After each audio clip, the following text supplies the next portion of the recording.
Testing. Okay. A'udzubillahi samina alim minasyaitonir rajim. Bismillahirrahmanirrahim. Assalamualaikum warahmatullahi wabarakatuh. Inilah sama-sama kita mulakan program Majlis Ilmu kita pada hari ini dengan bacaan Ummul Kitab Al-Fatihah.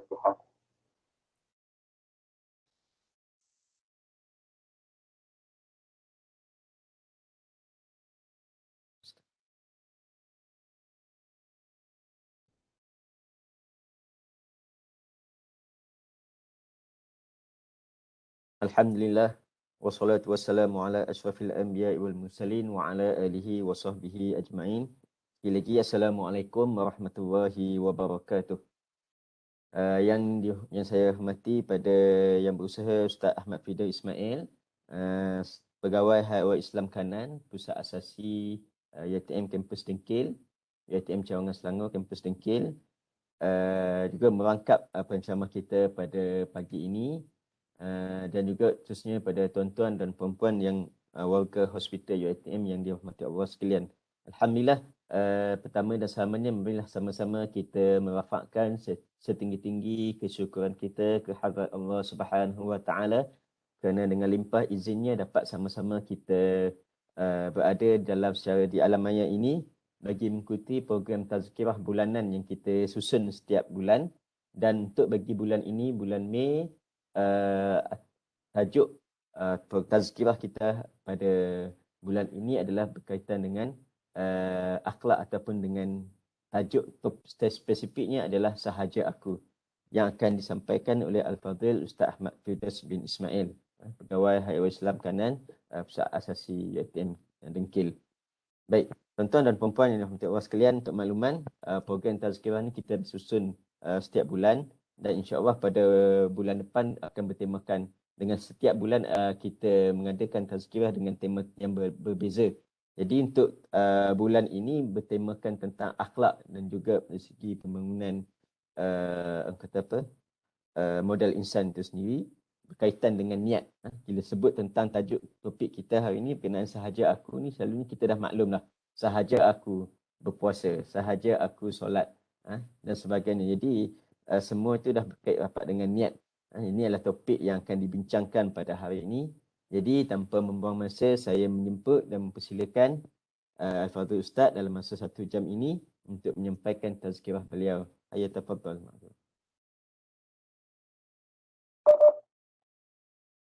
Assalamualaikum warahmatullahi wabarakatuh.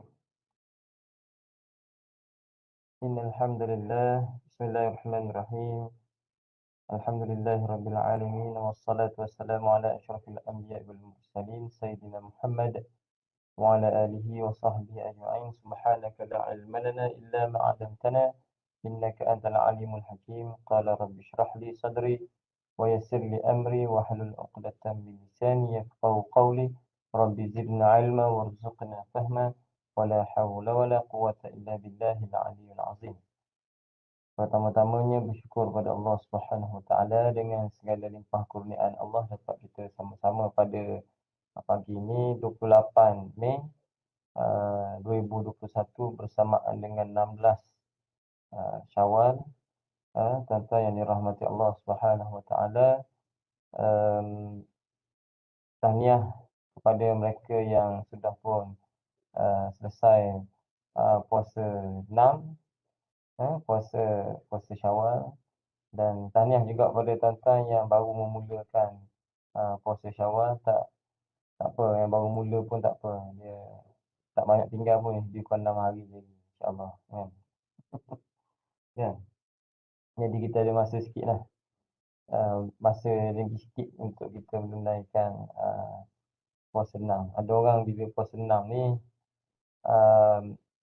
contohnya lah, kalau dia dah nak mula puasa tu 24 Syawal, hidup kira-kira tak cukup 6 hari ni, contohnya macam tu lah, ataupun 25 Syawal, maka dia pun tinggal tu kan. Tuan-tuan yang rahmati Allah, berapa hari pun tuan-tuan dapat, itu merupakan di atas usaha tuan-tuan. Dapat 6 hari, dapat ganjaran seperti mana Rasulullah sebut,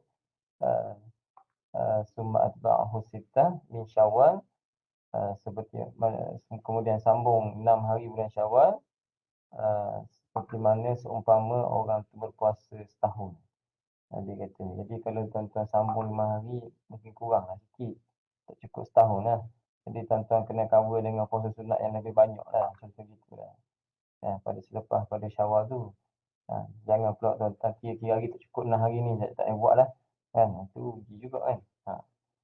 Tuan-tuan yang dirahmati Allah Subhanahu Wa Taala, tajuk yang pertama sekali saya ucapkan terima kasih kepada Ustaz Adam. AR Highway Islam di hospital UiTM. Hospital UiTM baru ni pun glamour juga bila dikatakan bahawa akan buka ward COVID dan sebagainya. Mulalah staf-staf kat puncak alam tu dah mula naik biru muka. Risau dan sebagainya. Jadi macam-macam lah.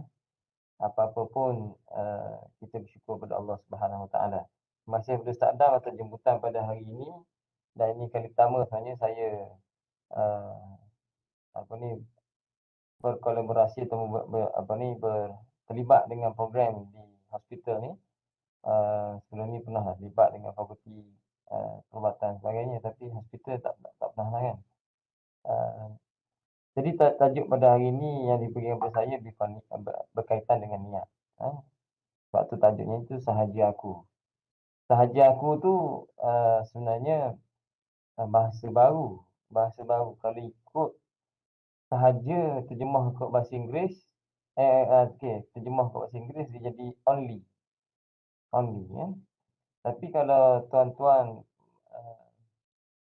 membaca kitab-kitab lama, ada juga dia menyebut sengaja. Sengaja aku bila kita baca kitab lama ataupun kitab baru, sahaja aku, sahaja ni only, maksudnya sahaja. Satu sahaja. Mereka dia limit. Tapi kalau sebut sengaja, dia jadi ataupun jadi macam hal lain ataupun ejaan lama tu sengaja. Tapi saya pun kata apa, bila kita baca yang lama, kadang-kadang kita faham juga bila sebut sengaja itu maksudnya kita dengan willingnya. Dengan willingnya untuk buat satu-satu perkara tanpa kita bukan kerana suruhan, bukan kerana apa, tapi kita sengaja. Kan? Itu lebih, sebenarnya bagi saya lebih tepat dan kenalah dengan berkaitan dengan niat. Kan? Walaupun bila sebut niat ni, macam mana nak kita kena nak faham niat. Niat ni ialah benda yang kita buat tanpa tekanan daripada orang lain, kita buat dengan sengaja. Itu niat lah. Itu benda yang berkaitan dengan niat. Itulah niat. Macam tuan-tuan bawa kereta, nak balik daripada office ke rumah. On the way nak balik tu lalulah Tesco. Tuan-tuan pun dengan sengajanya corner kereta pergi Tesco dulu, tak balik rumah tu. Jadi sebenarnya bila tuan-tuan dah sampai ke Tesco, tidak ada istilah saya tak sengaja nak balik Tesco ni. Tak ada istilah tak sengaja. Dia memang sengaja pergi Tesco. Walaupun pada awalnya tidak berniat, masa balik daripada JTM tu tak niat. Tapi dah sampai kat jalan tu nampak Tesco sengaja tuan-tuan corner. Maksudnya tuan-tuan dah pun sampai ke Tesco dan beli barang, habis duit beratus, tuan-tuan rasa ini tak sengaja ni. Kalau sengaja tak tahu. Tak, itu dikira sengaja. Okey. Tuan-tuan yang dirahmati Allah Subhanahu Wa Taala. Pertama saya nak tanya, suara saya ni clear ke? Jelas ke suara betul-betul ke apa ke? Clear tak ada? Okey, alhamdulillah. Bila bertajuk kita bercakap tentang niat, satu perkara satu hadis yang memang menjadi rujukan kepada semua orang. Slide pertama Ustaz. Slide kedua. Saya kena handle sendiri slide ni, tak kan? Ustaz dah. Okey. Bila menyebut berkenaan dengan niat, hadis Rasulullah sallallahu alaihi wasallam. Hadis ni riwayat daripada Sayyidina Umar Al-Khattab. Hadis ni hadis pertama dalam, kalau kita buka kitab Hadis 40 Arba'in Nawawiyah tu, inilah hadis pertama.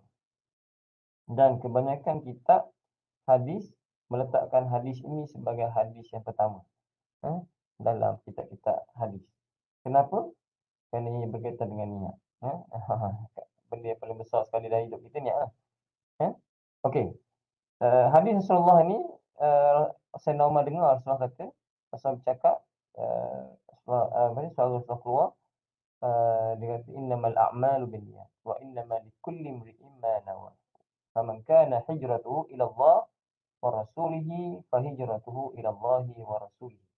Wa man kanat hijratuhu lid-dunya yusibuha aw imra'atin yankihuha fa hijratuhu ila ma hajara ilaih. Maksud dia ialah innamal a'malu binniyat, sesungguhnya setiap amal berdasarkan kepada niat. Based on niat. Itu. Setiap amal itu based on niat.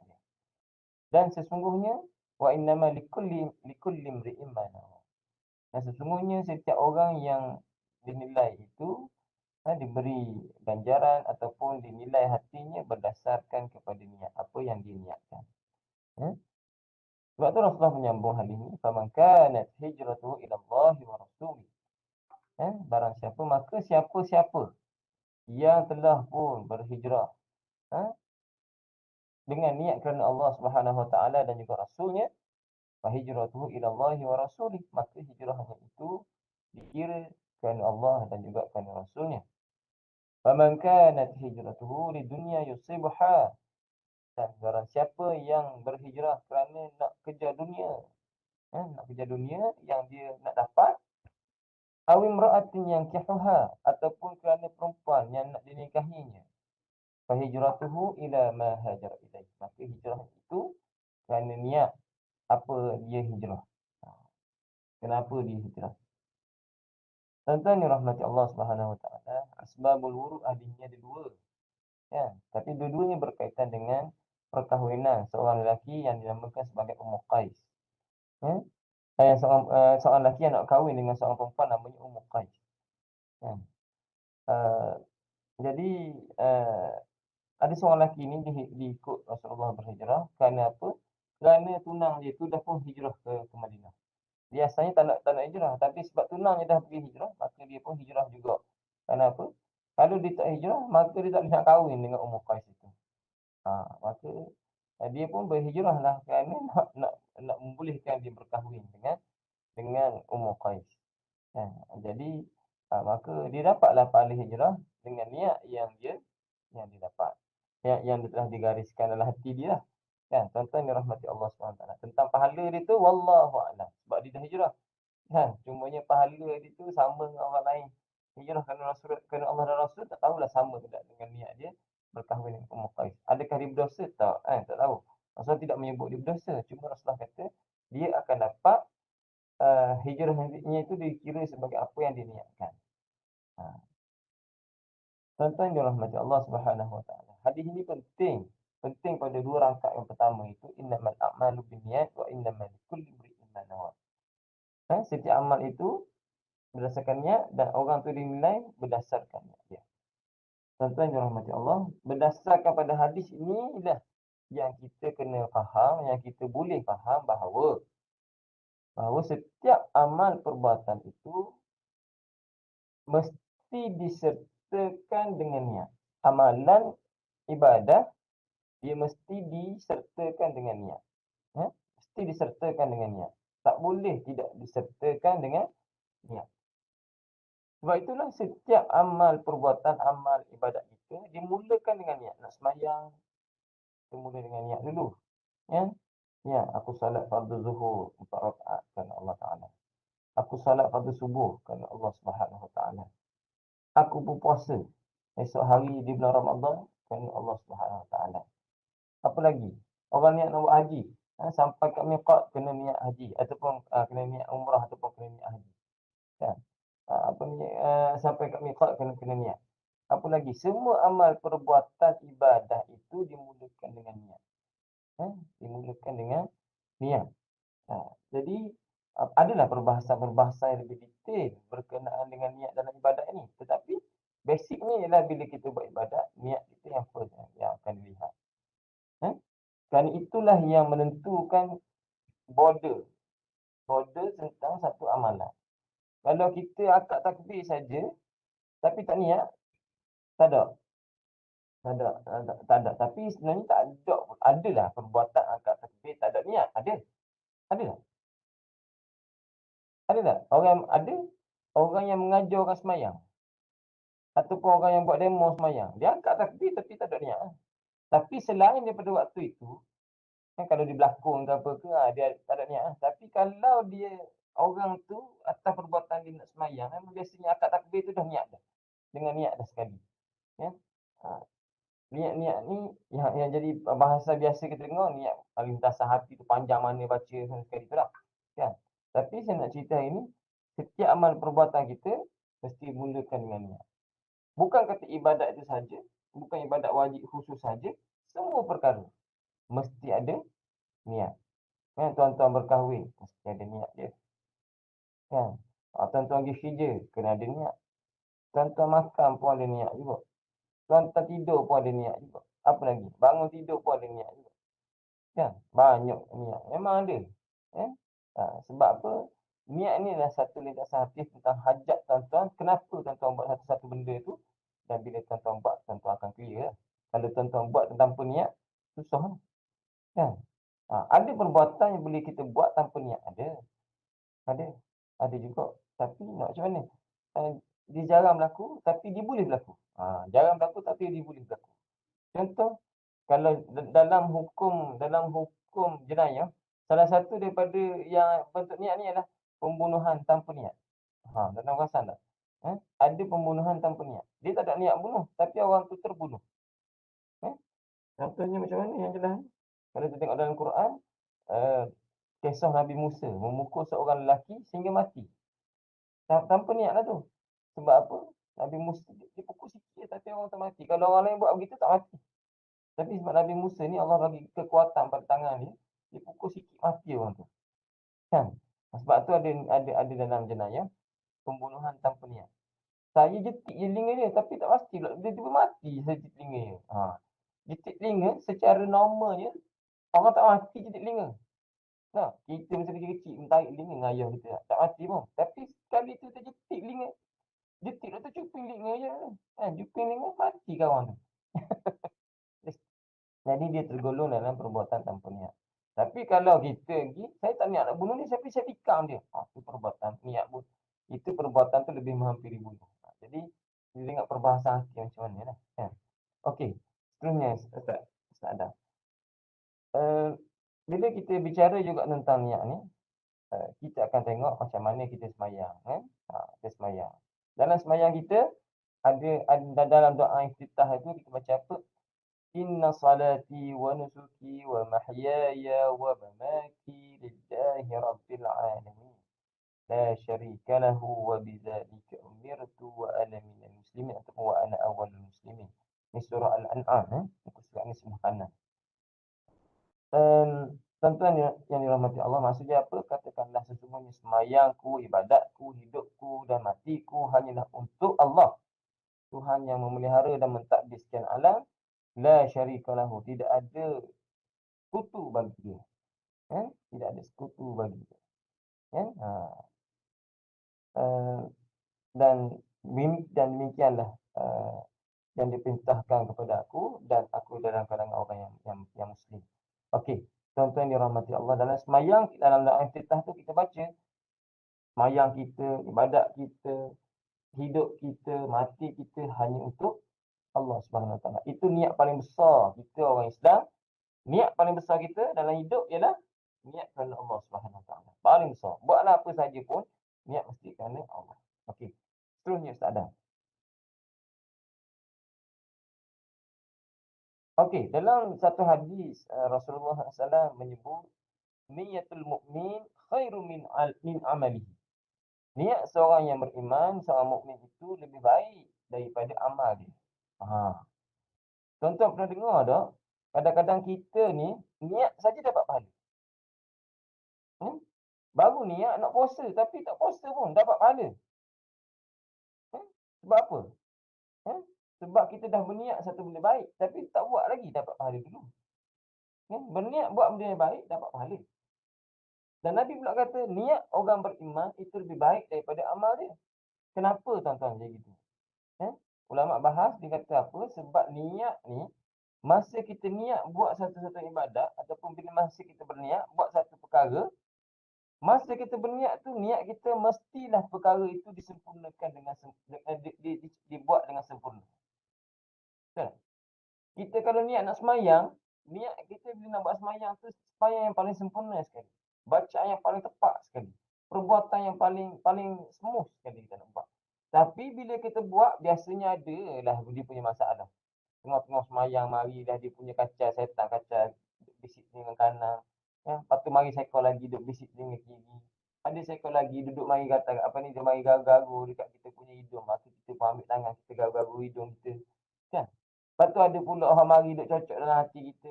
Kan? Cocok hati kita, petang ni nak masak apa? Petang ni nak makan apa? Petang ni nak pergi mana? PKP ni nak buat macam mana? PKP ni habis bila? Semua ni bincang dalam masa semayang. Mari kacau masa semayang. Itu baru masa semayang. Puasa, masa niat puasa pagi tu subuh tu, Masya Allah, sempurna niat kita. Tapi dalam kita berpuasa, ada saja perbuatan-perbuatan ataupun perkara-perkara yang menjejaskan pahala puasa kita.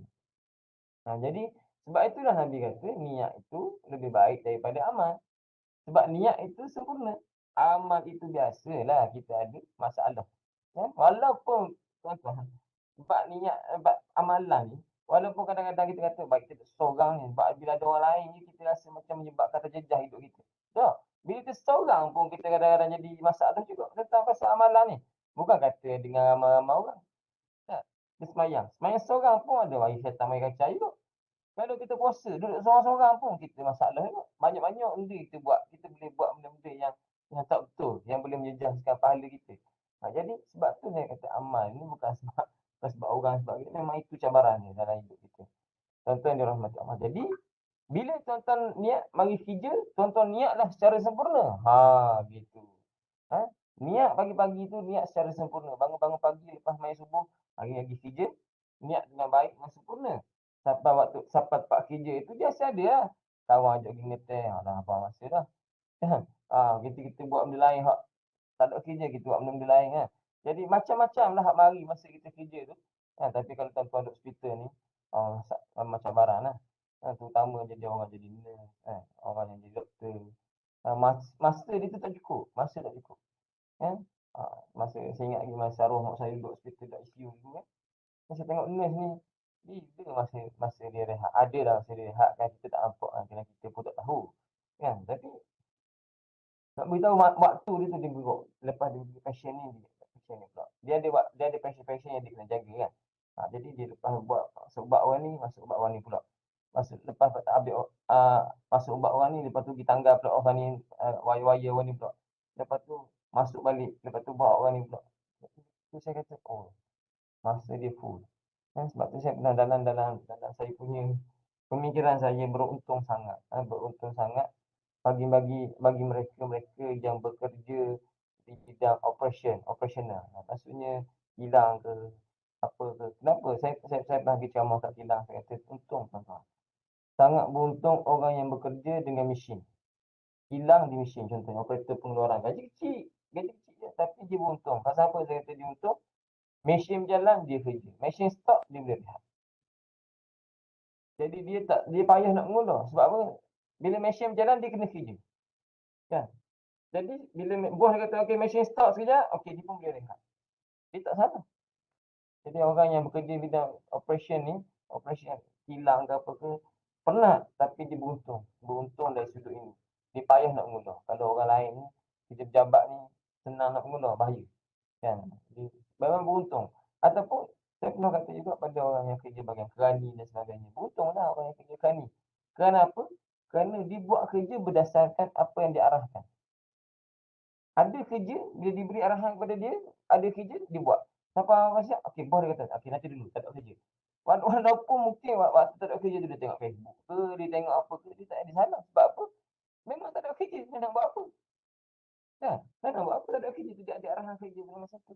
Tapi kalau orang yang di bos-bos ni, dia dapat gaji besar, bilik memang bilik seorang. Kalau dia tak buat kerja dia, dan dia menyusun kerja, kalau dia tak buat, maka dia mudah jadi nak mengundur. Jadi ini cabaran bagi orang yang jawatan besar. Kan jawatan besar. Jadi memang cabaran. Kalau orang kerja bagi operation gaji dia mungkin tak besar. Tapi alhamdulillah. Kan dari segi ketelusan dan gitu senang. Lagi mudah untuk terjaga. Okey, seterusnya. Tak ada. Okey. Saya masih lagi berbicara bab niat ni, tak masuk lagi bab kedua sebenarnya. Man hamma bihasanatin falam ya'malha kutibat lahu hasanah. Barang siapa yang berazam untuk lakukan kebaikan tapi dia tak sempat untuk melakukannya, maka akan ditulis baginya satu kebaikan. Untungnya tuan-tuan. Pagi-pagi niat nak puasa ni, siapa pukul 10 pagi kawan ajak pergi makan nasi goreng. Makan. Niat, pahala niat dapat tau.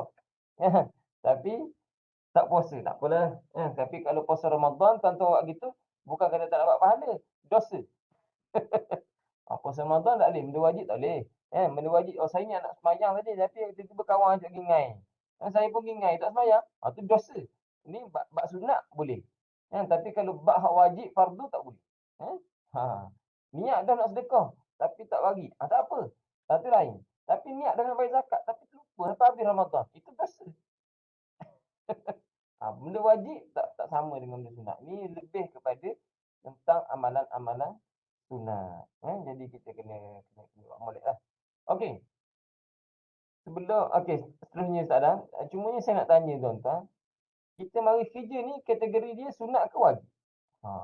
Tuan-tuan fikir Kategori dia sunat ke wajib? Okey. Seterusnya Ustaz Adam. Seterusnya. Okey, dalam bab amal ni Allah melihat hati kita. Seperti mana hadis ini, innallaha la yanzuru ila suwarikum wa amwalikum walakin yanzuru ila qulubikum wa a'malikum. Allah tidak melihat kepada rupa bentuk kamu dan harta kamu, tetapi Allah melihat kepada hati kamu dan juga amal kamu. Ini tuan-tuan, muka handsome macam mana sekalipun, kalau kita hati kita tidak niat dengan betul, amalan kita buat tidak betul, muka handsome pun rugi sia-sia tuan-tuan. Muka cun pun sia-sia tuan-tuan. Kita jaga badan kita ramping, jaga macam hati K-pop pun, tapi kalau amal kita, hati kita tidak betul, maka sia-sia. Maka sia-sia. Dapatlah kelebihan rupa parah yang baik, tapi tak dapat apa-apa dari sudut amal. Rugilah. Seterusnya Ustaz Dan. Kita dah nak masuk bab bahagian kedua dah lepas ni. Okey. Saya pergi kepada hadis pada ayat Quran ni dalam surah Az-Zariyat ayat ke-56 ni. Allah biasa dah tuan-tuan dengar kan ayat ni kan. Allah SWT menyebut wa ma khalaqtul jinna wal insa illa liya'budun. Aku tidak ciptakan jin dan manusia melainkan agar mereka beribadah kepada-Aku. Ayat ni jelas, secara umumnya jelas menyatakan bahawa kita ni tuan-tuan yang dirahmati Allah SWT, dalam hidup kita ni memang sentiasa dalam fasa ibadah kepada Allah SWT. Allah tak cipta manusia ni melainkan untuk buat amal ibadah. So, jadi memang kita ni setiap masa daripada bangun pagi sampai tidur pun masih lagi dikira ibadah kepada Allah Subhanahu Wa Taala. Bangun pula ibadah lagi. Itulah kitaran hidup kita. Tidak ada masa yang kita sepatutnya tidak ada masa dalam hidup kita tanpa kita niat ibadat kepada Allah Subhanahu Wa Taala. Maknanya bila niat ibadat, maknanya kita kena buat benda baik. Yang mana ada kita niat ibadat buat benda tak baik? Allah Subhanahu Wa Taala nak suruh kita buat baik, maka dijadikan setiap amal itu sebagai ibadat sepanjang hari. Mari kerja. Kita mari kerja, bangun-bangun pagi sembahyang subuh. Kita bangun-bangun niat nak buat amal ibadat. Dapat pahala tuan-tuan, bangun pagi. Bangun sembahyang subuh. Lepas bangun sembahyang subuh tuan-tuan mungkin buat sarapan di rumah. Niat buat sarapan itu pun dikira ibadah. Niat kerana Allah SWT, aku buat sarapan ni sebab tanggungjawab, menunaikan tanggungjawab buat sarapan pagi-pagi untuk keluarga aku. Maka itulah dikira sebagai ibadat. Pakai baju tutup aurat, niat lagi kerja. Pakai baju tutup aurat pun niat sebagai ibadat, maka mentaati Allah SWT pun dikira ibadat. Pergi kerja, nak pergi kerja, niat kerana ibadah kepada Allah. Aku ni kerja ni nak dapat pahala daripada Allah. Nak semua pendapatan, nanti ada hadis berkenaan dengan kerja ni. niat tu niat dah ibadah dah. Dalam kerja tu niat panjang waktu kerja tu ibadah dah. Lepas tu dalam waktu kerja pula buat satu kerja bos bagi ni, niat ibadat lagi. Maknanya sepanjang hidup kita ni memang tujuannya untuk kita mengabdikan diri kepada Allah Subhanahu Wa Taala. Mengabdikan diri, menguruskan dunia ini ialah mengabdikan diri kepada Allah. Bukan sekadar melihat pengabdian kepada Allah itu dari sudut sembahyang, puasa, zakat saja, haji saja, tidak, mengaji Quran saja, tidak. Kerja ni pun dikira sebagai ibadah, pengabdian kita kepada Allah Subhanahu Wa Taala. Ini kerja kita. Kalau orang Islam tak tunjuk kerja yang kerja cara baik, maka tidak ada dakwah di situ. Rasulullah SAW lagi lah. Kerja hari-hari Rasulullah ialah berdakwah. Berdakwah hari-hari. Tidak ada cuti. Kita tak larat boleh mohon cuti, si orang cuti. Rasulullah sejak daripada turunnya wahyu di Gua Hira sampailah kepada wafatnya Rasulullah, tidak ada masa tidak ada hari cuti untuk Rasulullah daripada kerja-kerja dakwah. Tak ada cuti. Dia malas sikit ni, tak apalah, tak buat. Kan? Kita ada excuse. Rasulullah ada excuse. Penat agak. Rasulullah penat tak? Confirm penat. Manusia. Rasulullah pun manusia juga penat. Sebab tu Rasulullah jaga kesihatan. Ya, supaya Rasulullah boleh sentiasa untuk melaksanakan dakwah kepada manusia. Rasulullah cuma betul-betul sakit sebelum kewafatan Rasulullah sahaja. Sebelum itu Rasulullah diberi sihat yang baik, yang banyak. Okey, seterusnya Ustaz Dah. Jadi kita faham konsep ibadat tu. Okey. Allah SWT menyebut dalam surah Al-Baqarah, tuan-tuan boleh cari dalam juzuk 2, di sebelah kiri. Agak-agak dah nak sampai ke tengah ayat ni. A'udzubillahi minasyaitonirrajim. Ya ayyuhalladzina amanu kulu min thayyibati ma razaqnakum washkuru lillahi in kuntum iyyahu ta'budun. Wahai orang-orang yang beriman, makanlah dari benda-benda yang baik, yang halal yang telah kami berikan kepada kamu, dan bersyukurlah kepada Allah jika betul kamu hanya beribadat kepadanya. Tuan-tuan, Allah suruh kita makan dari benda-benda yang halal. Halal macam mana? Halal fizikalnya. Makanan tu halal fizikalnya. Proses buat macam mana? Ayam, kita makan ayam tu fizikalnya halal. Proses sembelihnya macam mana? Buang bulunya macam mana? Penyediaan daging tu macam mana? Itu satu dari segi fizikal makanan. Yang kedua dari segi sumbernya. Kita ni membeli makanan, sumber gaji kita tu halal ke tidak? Kerja kita halal. Kerja kita sebagai apa? Kerani. Halal. Secara umumnya orang kerja kerani halal. Orang kerja jadi pegawai ni halal. Tak ada masalah. Tapi kena tengok juga. Kena tengok lagi.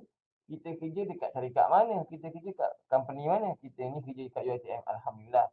Sumber rezeki kita halal. Sumber rezeki halal. Kalau tiba-tiba orang ni kerani, jawatan kerani itu secara umumnya halal. Tapi dia bekerja dekat kilang arok contohnya. Sepenuhnya sumber itu haram. Tak boleh. Sepenuhnya sumber itu haram. Tak boleh. Tapi Ustaz, ada kawan saya kerja dekat pasar raya. Ada jual arok. Ada jual arok. Ini masalah kita hari ni lah. Masalah kita hari ni. Memang kesian. Saya pun selalu tengok. Kawan-kawan kita, ada adik kita yang bekerja dekat pasar raya yang kecil dan sebagainya. Tidak ada kaunter khas untuk non halal punya produk. Maka adik-adik kita yang masih Muslim, yang Muslim jual, terpaksa buat proses jual beli untuk syarikat dia dengan barang-barang arok dan sebagainya. Ini satu perjuangan yang perlu diperjuangkan lah oleh orang Islam untuk sepenuhnya. Boleh syarikat-syarikat nak jual, tapi biarlah buat kaunter keras. Yang jaganya itu pula non-Muslim. Itu okey, tak ada masalah. Ada setengah pasar raya dah mula buat. Jadi okey, sebenarnya boleh buat. Cuma ini memanglah akan jadi kekangan kepada company lah. Kena cari cashier yang bukan yang non-Muslim ni. Tapi kita sebagai orang Islam, kita kena perjuangkan perkara ni supaya sumber rezeki kita orang Islam sepenuhnya menjadi halal. Kan? Okey. Kalau dia bekerja, dia tak jaga bahagian halal tu. Dia tak jaga bahagian yang bukan non halal tu. Tapi dia kerja dalam satu tempat yang campur. Kita ambil kira sebab selagi mana dia tidak terlibat dengan benda-benda yang haram tu, sebagai okey. Jadi gitu. Sebab itulah perlu ada pematuhan dari segi halal haram ni, dari segi pengurusan makanan dan dari sudut pengurusan pasar raya dan sebagainya. Supaya orang Islam ni terjaga sumber pendapatannya. Kan? Halal dari sudut fizikal, halal dari sudut sumber, proses dan yang ketiga ialah halal dari segi proses. Kan? Proses ni macam mana? Kita beli nasi goreng secara umumnya halal nasi goreng tu. Tapi proses, bagaimana tuang kedai ni dia proses nasi tu dimasak macam mana? Kalau di bubuh ayam tu diproses macam mana? Kan? Saya suka tengok perkara ni. Saya sangat saya kat dengki ni, saya salah seorang daripada sebelum ni saya salah seorang daripada orang yang terlibat jatuh kuasa pemantau ruang niaga kan. Kita pantau proses penyediaan makanan tu. Orang ni isi ayam macam ni, dia letak kat mana? Sebelum digoreng ayam, dia letak kat mana ayam tu? Kalau dia letak atas lantai tempat dia punya pijak tu, orang ni memang menjejaskan. Tak boleh lah. Sebenarnya tak boleh. Proses itu kita kena jaga. Sebab tu kadang-kadang kita pergi makan kat kedai makan, kita kena tengok. Kena tengok walaupun makan sedap, tapi belum tentu prosesnya itu bagus. Belum tentu prosesnya bagus. Bukan kata dia kedai makan, di rumah pun sama. Bila kita nak proses, nak menyediakan makanan tu, kita kena make sure makanan yang kita sediakan untuk ahli keluarga kita makan tu disediakan dengan keadaan yang betul. Betul maksudnya kalau sayur tu dibasuh satu persatu. Kan kalau macam saya ni, kalau saya beli ayam, saya basuh ayam di rumah, memang detail sikit habis dah darah ayam kan, kita buang. Tapi bila kita pergi makan kat kedai, dah darah ayam tu kadang-kadang kita buang. Dan bila kita terlupa, kita pun sekali masuk je dalam mulut kita. Kan? Itu satu masalah juga tu. Kan?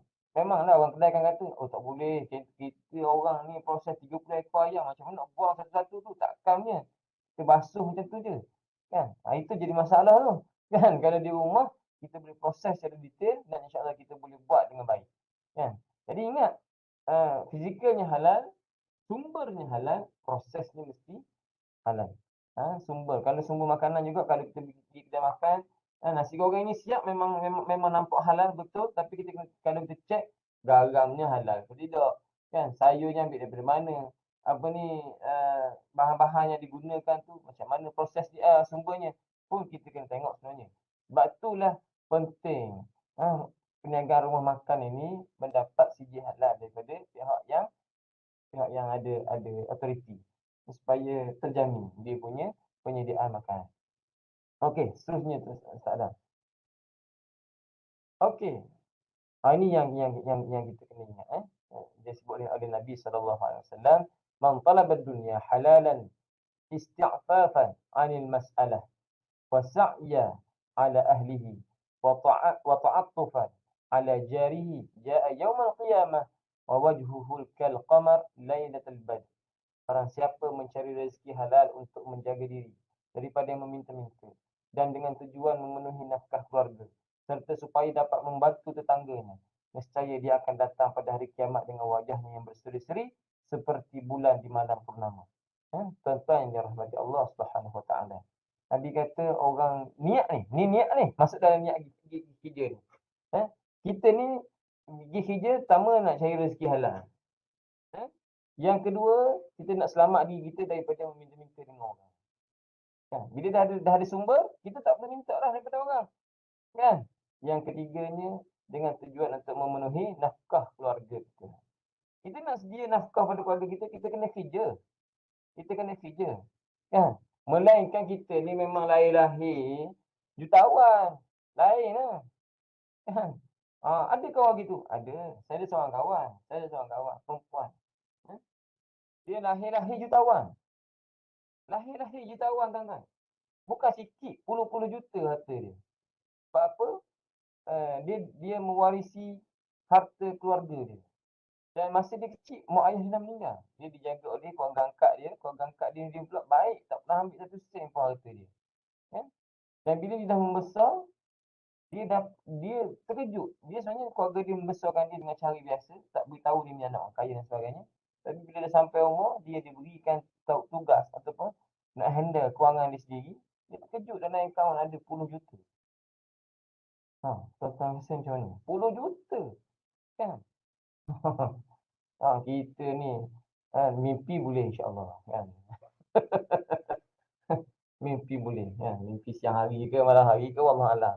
Kalau mimpi kita tu biar dah panjang sikit tau. Senyum biar lebar sikit. Tapi ni betul ni, kejadian betul ni. mewarisi harta yang banyak. Mewarisi harta yang banyak. Jadi, bila orang tengok, dia tak kerja. Pelik kan? Kita tak kerja, baju tinggi tak kerja. Tak apalah tak kerja pun sebab dah duit banyak. Lainlah kalau kita jenis tu, tak apa. Boleh menyara keluarga kita kan. Boleh ada rezeki halal dalam keadaan kita tak bekerja, tak apa. Tapi ni memang kita kena kerja. Maka kita kena jaga tu, 4 tujuan tu supaya dapat bantu juga tetangga kita. Ya?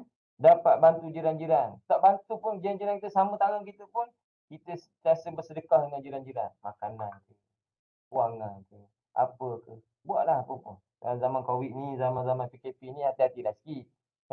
Jangan jangan terlalu bebas sangat. Tapi secara umumnya gitulah. Kita dengan sumber rezeki kita yang kita ada, pendapatan kita ada tu, sama untuk rezeki halal, jangan kita minta dengan orang. Kadang-kadang adalah keperluan untuk minta. Sebab itulah tuan-tuan kita ni semua kan, gaji besar mana pun ada hutang. Beli kereta hutang, kan. Beli rumah pun hutang, kan. Gaji besar, makin besar gaji, sebab itulah orang kita makin besar gaji dia, makin banyak hutang dia. Sebab makin besar gaji, makin layak, makin besar layakan dia buat hutang. Jarang kita dengar orang gaji taraf profesor pun, profesor duduk rumah kecil. Ada. Kan? Ada. Tetapi tak ramailah kita boleh jumpa. Biasanya orang tahap gaji besar-besar 20,000 ke atas ni, rumah pun besar juga biasanya. Dan bila rumah tu besar, kebiasaannya hutang pun akan jadi besar sikit lah. Kan? Jadi, kita ni yang gaji kecil, buatlah dengan cara kemampuan yang kita ada. Kan? Okey, kita mampu bayar hutang. Tak banyak tu setiap bulan. Bayarlah hutang. Macam mana kan? Okey. Tapi, pagi-pagi bila keluar rumah nak pergi kerja, pertama niat kita nak cari rezeki halal. Yang kedua, niat jangan kita nak minta harta dengan orang. Mana yang bagian kita tu biarlah kita dapat kat situ. Yang ketiga tu niat kerana kita untuk memenuhi tuntutan nafkah keluarga kita. Dan keempatnya untuk kita boleh dengan pendapatan yang kita ada tu untuk boleh sama-sama rasa dengan kawan-kawan kita di kejiranan kita. Tu je. Kan? InsyaAllah Nabi kata datang dia pada hari kiamat, wajahnya berseri-seri seperti bulan di malam yang purnama. Kan? 2 malam lepas, malam purnama, tetapi tak dapat tengok sebab apa? Gerhana. Gerhana, tapi boleh tengok lepas tu. Cuma gerhana tu rasa tak tahu tempat Ustaz Adam macam mana. Tempat saya awan tebal Ustaz Adam, tak nampak. Kan? Semayang pun di rumah je itu kan. Ajar anak-anak cara semayang gerhana. Anak saya confused. Kenapa ni? Rokok 2 kali ni. Kan? Tapi kita apa ni, kita boleh tengoklah. Bila malam purnama itu comelnya bulan tu. Terutama kalau tuan-tuan dapat tengok bulan yang waktu dia dekat, paling dekat dengan bumi. Masa tu tuan-tuan rasa, uish, comel sungguh. Ya? Okey, seterusnya tuan-tuan.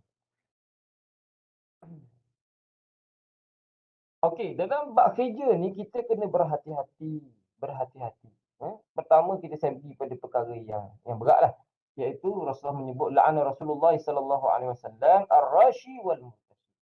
Rasulullah melaknat pemberi rasuah dan juga penerima rasuah. Ini perkara-perkara yang rasuah ini merupakan salah satu daripada perkara yang disebut sebagai memakan harta orang lain dengan cara yang batil. Allah SWT sebut dalam Quran, Allah SWT sebut apa? Wala ta'kulu amwalakum bainakum bil batil wa tudlu biha ila al-hukam. Dalam Quran Allah menyebut 2 tempat ayat ni. 2 tempat ayat ni. Dalam pertamanya dalam surah Al-Baqarah. Yang keduanya dalam surah Ali Imran. Dalam surah An-Nisa Allah sebut tentang perkara ini. Jangan kita makan harta orang. Jadi harta kita. Jangan kita buat harta orang tu jadi harta kita. Kalau hak orang lah. Jangan ambil. Termasuk makan harta orang lain tu macam mana?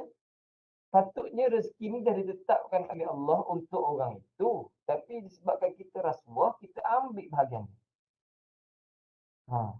Disebabkan kita curi, kita ambil bahagian ni. Itu dikira mengambil harta orang secara batil.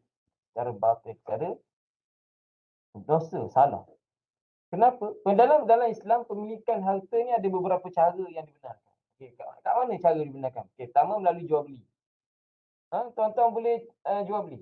Tuan-tuan boleh beli barang. Bila tuan-tuan beli dah akad siap, barang tu jadi hak milik tuan-tuan, pemilikan pertama. Yang kedua, hadiah. Orang saya tengok saya jumpa Ustaz Adam, tiba-tiba Ustaz Adam bagi saya hadiah. Ustaz, lama kita berkawan, saya bagi Ustaz emas 1 kilo. Pak, jongkong emas sekilo Ustaz Adam ni kan. Mana dah tahu kan. Sekilo emas tu ratus ribu tuan-tuan. Bukan sikit. Kan? Okey. Hadiah. Sama hadiah. Yang ketiga melalui pewarisan. Berlaku kematian dalam ahli keluarga dan kita sebagai waris yang layak untuk menerima pusaka, maka kita menerima pewarisan. Kita ambil bahagian kita. Sikit tu banyak bukan kira, tapi kita ambil bahagian kita. Maka itu merupakan di antara cara yang halal untuk kita menerima satu-satu benda. Yang keempatnya, kalau kita kerja, dapat gaji. Kan? Dapat gaji, kira hak kita tu. Kan? Okey. Yang keempat ni juga, dapat gaji ni dikira juga kalau orang yang pergi. Contohnya kalau kita mengambil harta-harta umum yang tidak ada milik yang dibenarkan. Contohnya macam mana? Tuan-tuan pergi ke laut, tuan-tuan turunkan pukat, dapat ikan 10 kilo hari ni ataupun 100 kilo hari ni. 100 kilo ikan tu hak tuan-tuan. 100 kilo ikan tu hak tuan-tuan. Sebab apa? Laut itu dijadikan tempat mencari sumber rezeki. Sama lah tu dengan gaji. Sama tu dengan gaji. Jadi sama juga di tempat-tempat yang dibenarkan. Kalau tuan-tuan pergi, contoh, tuan-tuan pergi sahut ikan juga, tapi kolam orang, tak boleh. Itu dikira ambil harta orang. Selagi tempat tu bukan harta orang punya, bukan milik orang, maka dia boleh. Kan? Maka boleh. Dia dikira tidak haram. Tapi bila masuk ambil dengan cara rasuah ini, ialah kita mengambil bahagian harta tu yang allocate untuk orang lain, kita ambil jadi bahagian kita. Tak boleh. Ini diharamkan oleh Allah Subhanahu Wa Taala. Kan? Ada hadis lain kata ar-rashi wal murtashi finnar. Orang yang memberi rasuah dan penerima rasuah ini ialah kedudukan di dalam neraka Allah Subhanahu Wa Taala. Sangat menakutkan tuan-tuan. Ini antara perkara yang boleh menjejaskan sumber pendapatan kita. Seterusnya Ustaz Adam. Okey. Dan juga kita hati-hati berdasarkan kaedah fiqh ini al-i'anah 'ala al-ma'siyah. Orang yang membantu menolong perbuatan maksiat boleh menjadi maksiat juga. Bersubahat. Ni sebut sebagai senang bahasa kita, orang yang bersubahat dengan perbuatan maksiat dikira sebagai maksiat juga. Kalau tuan-tuan tolong orang buat maksiat, maka tuan-tuan bermaksiat juga. Kecuali tuan-tuan tak tahu dia nak buat maksiat, tuan-tuan tolonglah dia. Kan? Dia mari dengan tuan-tuan. Cik, saya nak 20 sen je. 20 sen je. Cukup 20 sen je. Cik, bantu saya. Saya nak 20 sen je. Tuan-tuan pun rasa 20 sen ni tak ada harga pun. Tak 20 sen bagi tuan-tuan kan. Tuan-tuan pun bagi kat orang ni. Rupanya dia nak guna 20 sen untuk pecah masuk rumah orang. Kan? Mana dia tahu? Mana dia tahu? Tuan-tuan bagi dan dalam keadaan tuan-tuan tak tahu. Maka masa tu tuan-tuan tidak terlibat sebagai bersubahat. Tapi kalau tuan-tuan tahu dah, bang, saya nak 20 sen bang, saya nak pergi pecah rumah. Nanti saya bagi sikit kat abang. Ataupun kalau abang tak nak, tak apa. Tapi kalau abang tolong, saya sesak lah ni. Tahu dia sesak, kita betul nak bagi 20 sen untuk pergi pecah rumah orang tu. Walaupun kita tak ambil, tapi kita dah kira membantu perbuatan yang tidak baik. Maka kita berdosa sama dengan orang tu. Seterusnya tak dah. Masa dah time dah ni. Okey. Seterusnya ada ayat Allah Subhanahu Wa Taala menyebut ya ayyuhallazina amanu la takhunullaha war rasul wa takhunu amanatikum wa antum ta'lamun. Okey, ini ayat berkenaan dengan amanah kita dalam bekerja. Wahai orang-orang yang beriman, janganlah kamu mengkhianati amanah Allah dan Rasulnya dan janganlah kamu mengkhianati amanah-amanah kamu sedang kamu mengetahui. Kita ni buat kerja, tuan-tuan mari kerja, buatlah dengan sebaik-baiknya. Gunakanlah waktu yang ada itu dengan sebaik-baiknya. Gunakanlah waktu dengan sebaik-baiknya. Kita adalah panjang waktu kerja. Gunakanlah dia dengan sebaik-baiknya. Manfaatkanlah dia. Kalau kita betul-betul manfaatkan waktu kerja ni, insya-Allah waktu luar kerja kita tidak akan terganggu. Melainkanlah macam Ustaz Adam, Ustaz ni dia lain sikit. Saya ni tak pun Ustaz sangat. Ustaz Adam ni di waktu kerja dah panjang. 8.5 tapi masalahnya lepas pukul 5 dia ada nilai pula. Dia ada ngajar nilai pula kan. Ada sesi-sesi lain, sesi apa panggil bimbingan dan sebagainya. Malam kadang-kadang ada kuliah maghrib. Lepas isyak kuliah isyak pula kan. Lepas tu ada kuliah tengah malam pula. Masya-Allah. pengajian kitab, lepas tu qiyamul lail pula dia memang full jadual dia. Jadi macam-macam lah. Kan? Kadang-kadang waktu kerja tu bukan kata 85. Keliru 85 pun ada kan. Jadi benda-benda macam ni kita kena amanah dengan waktu-waktu kita dah. Kan? Kalau kita diperuntukkan masa banyak tu, kita buatlah sebaik-baiknya. Kan? Sebab apa? Sebabnya ialah itulah waktu kita mencari rezeki kita dengan dalam kita bekerja. Itulah waktunya. Kalau kita buat benda lain pula kan. Kalau tuan-tuan tak ada kerja sangatlah di office lah. Abang kata dah semua dah siap dah. Tuan-tuan tak perlu pun sebab habis waktu kerja tu, dah habis kerja tu, waktu masih ada. Tuan-tuan nak mula pergi keluar, tak perlu pun sebenarnya. Tak perlu. Duduk dalam office, duduk saja pun tak apa. Jangan keluar. Jangan keluar. Sebab apa? Bila keluar je, kita dah luar daripada stesen. Nak bagi arahan, apa je. Kan? Tapi kalau kita duduk dalam stesen, walaupun tak ada kerja nak buat, duduk saja-saja pun tak apa. Itu lebih baik. Itu lebih baik. Okey, seterusnya. Seterusnya Ustaz Adam. Tak ada. Seterusnya Ustaz Adam. Okey.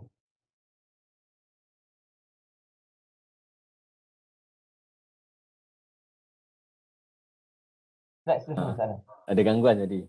Okey, silakan. Ya ke? Boleh. Okey dah. Tak buka Ustaz. Okey, boleh teruskan tak? Slide seterusnya. Oh, slide. Okey, kejap.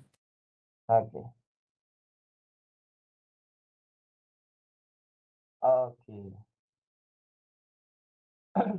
Ini peringatan lah. Ini peringatan daripada Sayyidina Umar. Dia kata apa? Rasulullah SAW pegang bahu Sayyidina Umar ni tu dan tu berkata kun fid dunya ka'annaka gharib aw 'abirus sabil. Wa kana ibnu Umar yaqul idza amsayta fala tantazir as-sabah wa idza asbahta fala tantazir al-masa wa khudh min sihhatika limaradika wa min hayatika limautika. Maksudnya jadikanlah kamu di dunia seperti orang asing atau orang musafir. Dan adalah Ibnu Umar radhiyallahu anhu berkata, jika kamu berada di waktu petang, jangan kamu tunggu hingga waktu pagi. Jika kamu berada di waktu pagi, jangan kamu tunggu hingga waktu petang. Ambillah dari waktu sihatmu bagi persediaan untuk waktu sakitmu, dan ambillah dari waktu hayatmu bagi persediaan untuk waktu matimu. Hadis riwayat Al-Bukhari. Tuan-tuan yang rahmati Allah. Hadis ni cerita apa? Ceritanya ialah jangan tangguh. Kita pergi kerja, buat kerja, jangan tangguh. Kita dalam bab taubat kepada Allah SWT atas dosa kita, lagi jangan tangguh. Dalam bab kerja, setiap hari kita pergi kerja, ada kerja, buat tu. Buat sampai siap. Bila siap kerja, tak ada kerja nak buat dah, tak apa dah. Tapi tuan-tuan, jangan tangguh. Tak apa, buat petang sikit. Buat tengah hari sikit. Jangan gitu. Buat tu. Buat tu, insyaAllah kerja tu akan cepat siap. Dan boleh siap. Okey, seterusnya Ustaz Adam. Okey. Ni hadis yang terakhir dah saya bawa kepada tuan-tuan ni pada hari ini, iaitu tentang 4 perkara yang diingatkan oleh Nabi sallallahu alaihi wasallam. La tazulu qadama 'abdin yawmal qiyamah hatta yus'ala an arba'. An umrihi fima afnahu wa an jasadihi fima ablahu wa an ilmihi madza 'amila fihi wa an malihi min aina iktasabahu wa fima anfaqahu. Rawahu Ibnu Hibban wa Tirmidzi. Tidak akan berganjak kedua kaki anak Adam pada hari kiamat, Allah kata. Sehinggalah dia ditanya tentang 4 perkara. 4 perkara ini akan ditanya. Pertama berkenaan dengan umur dia guna untuk apa? Dia habiskan macam mana? Yang kedua, jasad dia diguna macam mana? Diguna untuk apa? Tentang ilmu dia amal macam mana? Ilmu tu dia apa yang telah diamalkan daripada ilmu yang dia ada. Seterusnya yang keempat adalah hartanya dari mana ia perolehi dan dalam apa dan untuk apa dia belanja. Tuan-tuan perasan tak? Bila kita kerja, kita cari nafkah, kita cari duit. Perkara keempat tu tentang harta. Harta tu duit kita lah. Kan? Kita dapat cara macam mana dan kita belanja ke mana? 2 soalan. Maksudnya tentang harta, tentang gaji ni tuan-tuan, kita kena make sure gaji dapat dengan cara yang betul dan dibelanjakan ke tempat yang betul. Belanja cara betul, dapat daripada sumber yang betul, belanja ke tempat yang betul. Ini keperluan. Ini memang keperluan dalam hal tadi, harta. Make sure sumber pendapatan kita halal. Dan perbelanjaan kita pun pergi ke arah yang dihalalkan oleh Allah SWT. Ya? Walaupun sumber kita halal, kalau kita belanja ke tempat yang tak betul, pun salah juga. Kita belanja tempat yang betul, tapi cara dapat tak betul, pun salah juga. Kena make sure kita dapat pun betul, belanja pun dengan cara yang betul. Ini dia. Ini dua benda yang kita kena ingat tentang pendapatan kita. Ya? Jadi saya rasa itulah yang saya rasa nak kongsi dengan tuan-tuan pada hari ini. Ada soalan ke?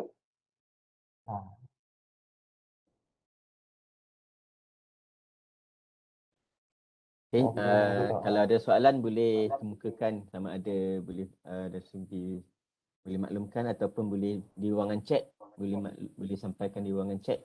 Ada soalan? Silakan.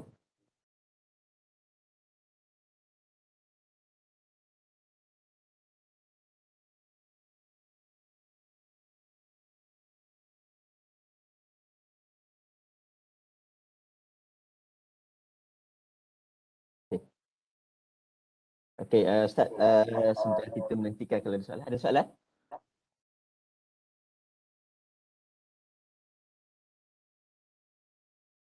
Okey, ada satu soalan ya. Ya. Okey, baik.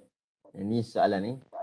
Okey, macam bagaimana menerapkan konsep kita niat ni ikhlas kerana Allah Subhanahu Wa Taala, terutama sekali pada staf-staf baharulah yang bertugas di UiTM, khususnya di hospital. Menerapkan konsep ikhlas.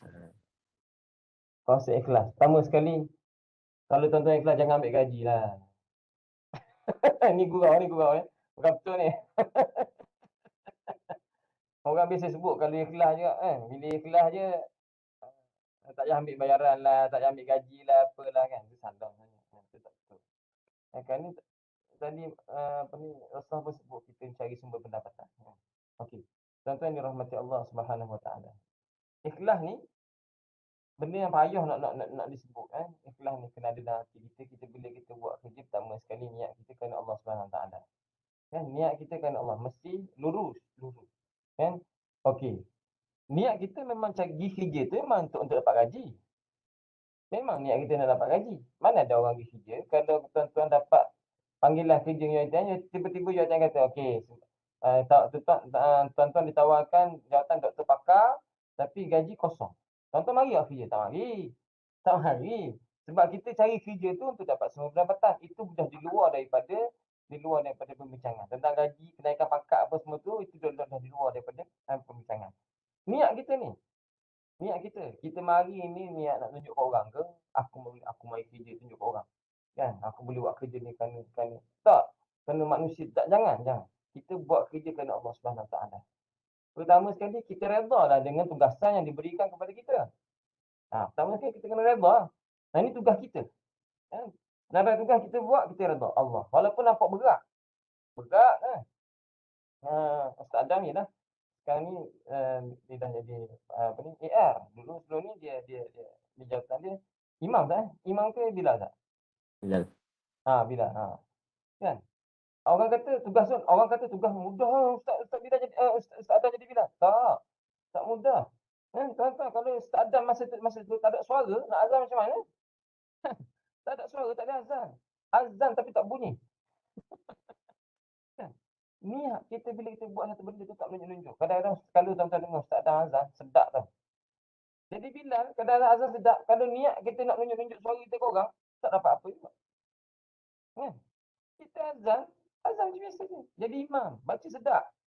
Dan kalau kita niat nak tunjuk-tunjuk, suara aku sedap, bacaan aku sedap, tunjuk pada orang. Gaji boleh, tapi niat ikhlas tu tak dapat. Niat ikhlas tu tak dapat.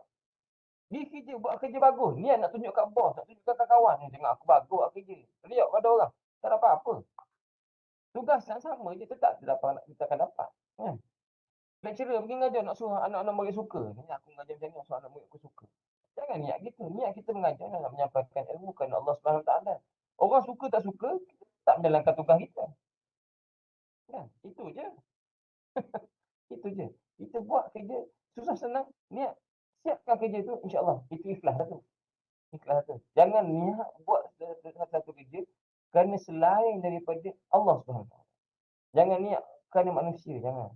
Ni aku mari ni, aku buat kerja ni kerana bos aku ni, sebab aku sayang kat dia. Jangan kita ada niat gitu, niat. Kalau kita niat nak tolong bos kita tak ada masalah. Tapi bukan kerana dia kita tolong, kita niat kita tolong kerana Allah Ta'ala. Kan? Bila kita niat, kita buat satu kerja yang bagus, niat kerana Allah Ta'ala, insyaAllah kelebihan itu datang pada kita juga. Kelebihan yang besar lagi akan datang pada jabatan kita, insyaAllah. Kan? Jadi kelebihan-kelebihan itu insyaAllah akan datang. Wallahualam. Yang lebih itu insyaAllah Allah lebih tahu, Allah Maha tahu dan saya sangat kurang dalam jawab. Allah. Baik, terima kasih pada Al-Fadhil Ustaz Ahmad Fidal Ismail atas perkongsian yang disampaikan pada pagi ini berkenaan dengan topik kita iaitu sahaja aku ataupun berkenaan dengan niat.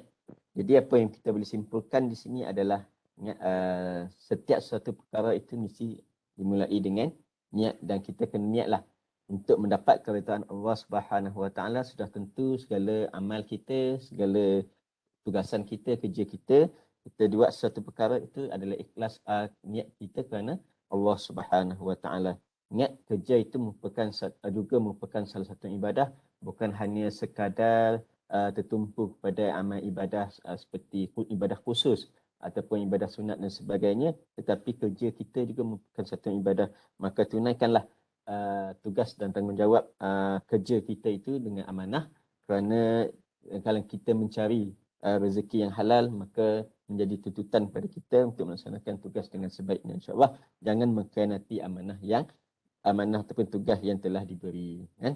Kerana mengkhianati amanah ataupun tugas yang diberi sama juga seperti kita mengkhianatilah amanah daripada Allah dan Rasulnya. Okey. Baik. Jadi terima kasih sekali lagi saya ucapkan pada Al-Fadhil Ustaz Ahmad Fidal bin Ismail atas perkongsian yang disampaikan, dan juga terima kasih pada tuan-tuan dan puan-puan yang sudi mengikuti program tazkirah pada bulan ini dalam keadaan kita sekarang pun sedang busy, termasuk di Hospital Puncak Alam dah pun menerima pesakit non-COVID. Untuk maklumat Ustaz, kita tidaklah menguruskan pesakit COVID seperti mana yang diwawakan dalam media-media surat khabar dan sebagainya. Terdapat miscommunication itu. Dan kita masih lagi hanya menerima pesakit non-COVID sahajalah. Tapi walau bagaimanapun kita kena sentiasa bersiap sedia dan sama-sama kita doakan mudah-mudahan Allah Subhanahu Wa Taala membantu kita, terutama sekali memudahkan segala urusan kita, terutama sekali yang keadaan sekarang ini pandemik COVID-19 yang semakin mengganas dalam negara kita. Semalam saja angka yang positif lebih kurang 7,000 lebih, 7,800 lebih, dan angka kematian dalam 2-3 hari ini kita lihat hampir melebihi 60 orang kematian sehari. Semalam pun 58 orang. Jadi satu angka yang cukup tinggi sebenarnya. Jadi sama-sama kita doakan mudah-mudahan Allah SWT mengangkat wabak COVID-19 dari atas muka bumi ini dan mempermudahkan segala urusan lainnya kita berdepan dengan wabak ini, insya-Allah. Kita kena bersabar, banyakkan berdoa, beristighfar, mohon kepada Allah Subhanahu Taala. Okey, kita akhiri program tazkirah ini dengan bacaan doa. Saya persilakan Ustaz Firdaus untuk memimpin sedikit bacaan doa. Silakan. Wassalatu wassalamu ala asyrafil anbiya'i wal mursalin sayyidina Muhammad wa ala alihi wa sahbihi ajma'in. Allahumma faqihna fid din wa 'allimna ta'wil wa hdina siratal mustaqim. Siratal ladzina an'amta 'alaihim minan nabiyyin was-siddiqin wasyuhada'i was-salihin wa hasuna ulaika rafiqa. اللهم سلمنا اللهم سلمنا اللهم سلمنا اللهم سلم كل شيء ما أعطيتنا. اللهم سلمنا حياتنا، اللهم سلمنا رزقنا، اللهم سلمنا صحتنا. اللهم إنا نعوذ بك من البرص والجنون والجزام ومن سيء الأسقام.